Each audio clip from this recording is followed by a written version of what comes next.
shoes on. Gonna smoke me a fat brisket. I got my barbecue shoes. Welcome to BBQPitBoys.com. Today we're cooking up a beef rib roast, and it's real easy to do. All right, here I've got a 3-bone roast. It's about 6 pounds, right? And what we've had is our butcher, what they call is release and tie, has separated the beef bone, right, from the roast and then re-tie it in because we want to cook this roast with the bones, right? You got a lot of flavor. All right. Now, first thing we got to do here is we're going to make a rub for this roast. And you can use your favorite beef rub, all right?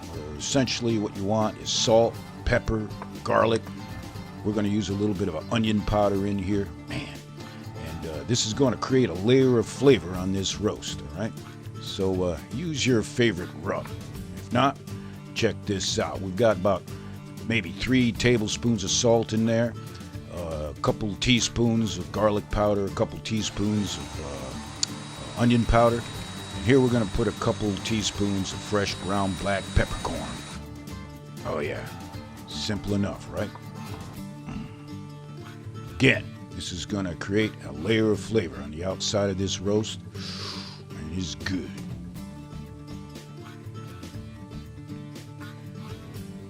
All right, let's prepare this roast.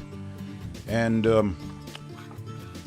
here we're gonna slice up some garlic. All right, we've got 3 cloves of garlic, and we're gonna cut them in half, just like this, because we're gonna plug this roast. And if you're doing beef roast, you definitely want to plug it with some garlic. Garlic and roast beef.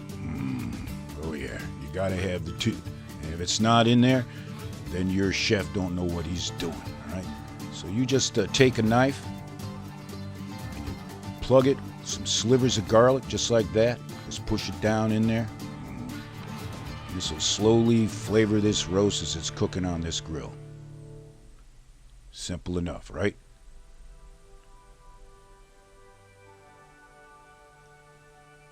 Man.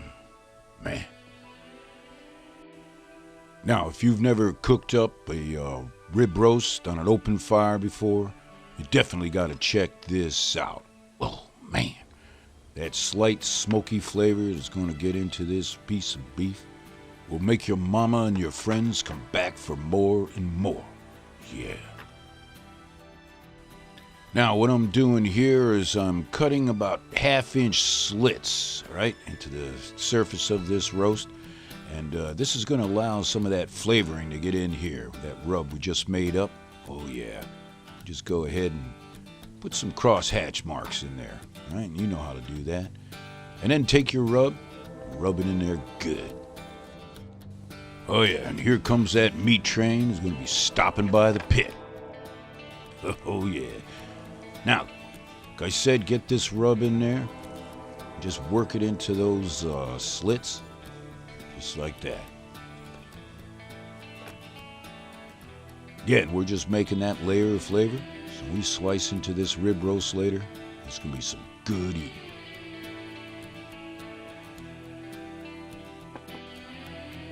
Now, the last thing we're going to do here is we've got ourselves some butter. All right?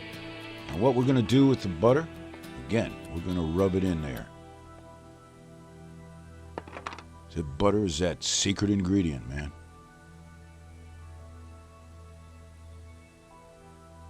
Just rub it in there good.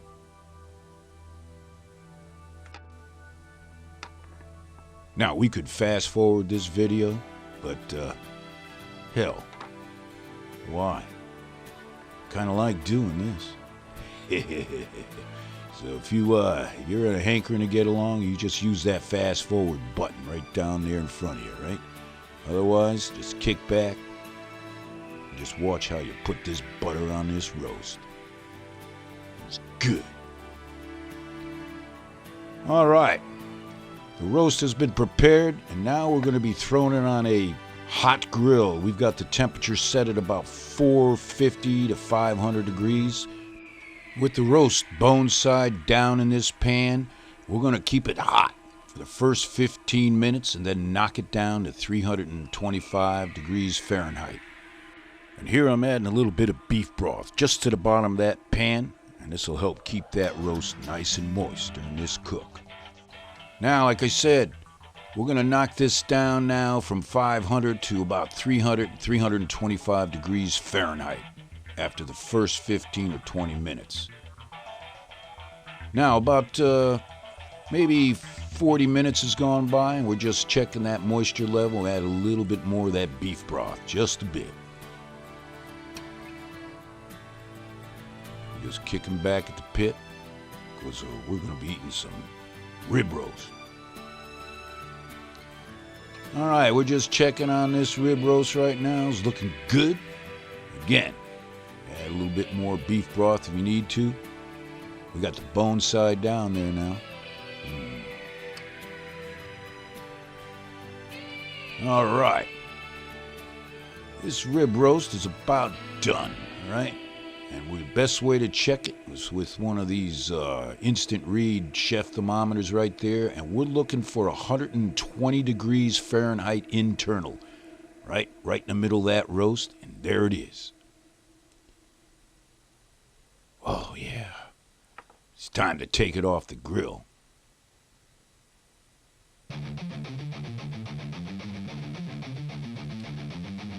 Now what we're gonna do is let this roast rest for at least a half hour. So grab some aluminum foil and give it a good cover. And we're going to let it rest, like I said, for at least a half hour, and this allows all those juices to permeate that meat. You know all about that. So while we're waiting, we're going to make some rib roast beef drippings gravy. Oh yeah. Now, of course, you can make the gravy the way you like, but we're just going to make a simple gravy here, all right? All we need is a little flour and water. Just simmer it down. We're going to add a touch more butter. Use your favorite gravy for this recipe, all right? Now, I'm going to add a little bit more beef stock because we want plenty of gravy.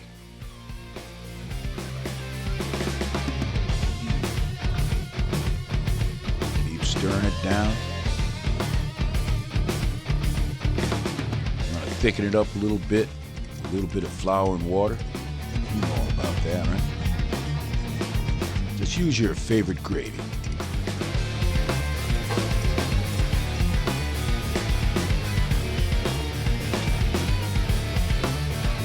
All right, this gravy's ready. Perfect. Yeah.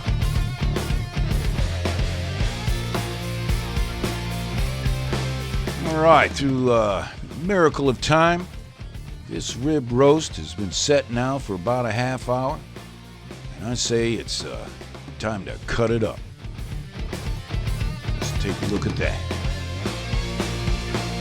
Just cut away those strings.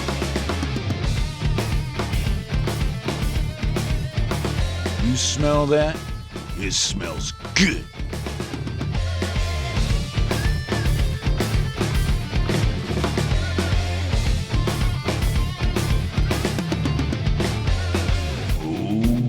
Baby,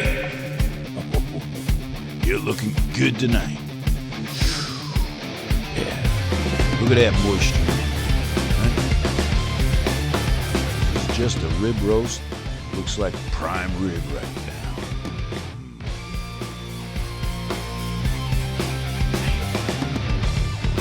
Lord heavens.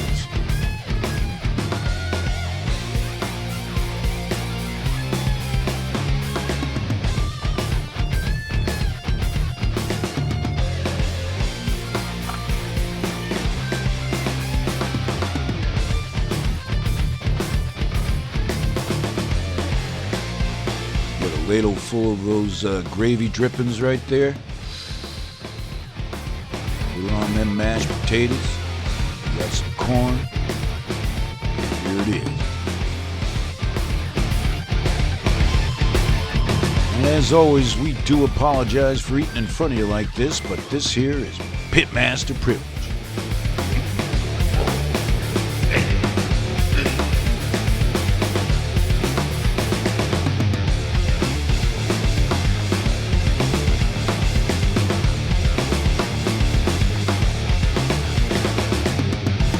the next time you're looking for a recipe for your barbecue, you check out BBQPitBoys.com.